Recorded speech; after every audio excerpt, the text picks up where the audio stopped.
These are the laws you are to set before them. If you buy a Hebrew servant, he is to serve you for 6 years, but in the 7th year he shall go free, without paying anything. If he comes alone, he is to go free alone, but if he has a wife when he comes, she is to go with him.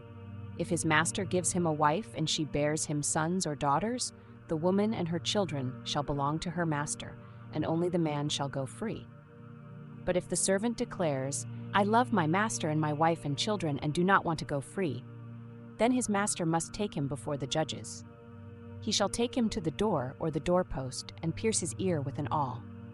Then he will be his servant for life. If a man sells his daughter as a servant, she is not to go free as male servants do. If she does not please the master who has selected her for himself, he must let her be redeemed.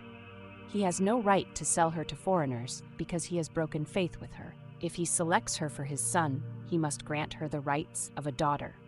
If he marries another woman, he must not deprive the first one of her food, clothing, and marital rights. If he does not provide her with these 3 things, she is to go free without any payment of money. Anyone who strikes a person with a fatal blow is to be put to death. However, if it is not done intentionally, but God lets it happen, they are to flee to a place I will designate. But if anyone schemes and kills someone deliberately, that person is to be taken from my altar and put to death. Anyone who attacks their father or mother is to be put to death. Anyone who kidnaps someone is to be put to death, whether the victim has been sold or is still in the kidnapper's possession.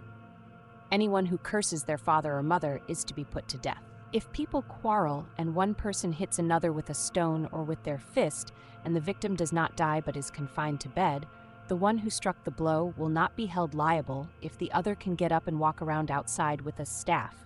However, the guilty party must pay the injured person for any loss of time and see that the victim is completely healed. Anyone who beats their male or female slave with a rod must be punished if the slave dies as a direct result, but they are not to be punished if the slave recovers after a day or 2, since the slave is their property. If people are fighting and hit a pregnant woman and she gives birth prematurely, but there is no serious injury, the offender must be fined whatever the woman's husband demands and the court allows. But if there is serious injury, you are to take life for life, eye for eye, tooth for tooth, hand for hand, foot for foot, burn for burn, wound for wound, bruise for bruise.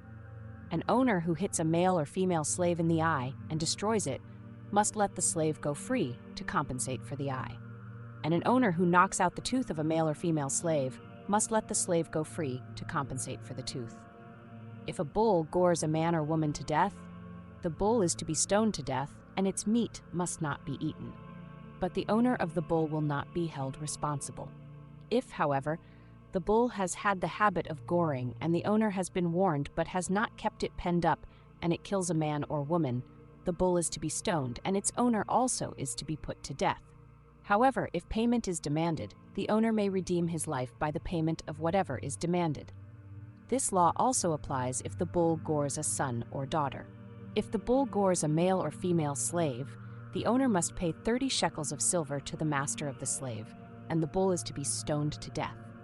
If anyone uncovers a pit or digs one and fails to cover it, and an ox or a donkey falls into it, the one who opened the pit must pay the owner for the loss and take the dead animal in exchange. If anyone's bull injures someone else's bull and it dies, the 2 parties are to sell the live one and divide both the money and the dead animal equally. However, if it was known that the bull had the habit of goring, yet the owner did not keep it penned up, the owner must pay animal for animal and take the dead animal in exchange.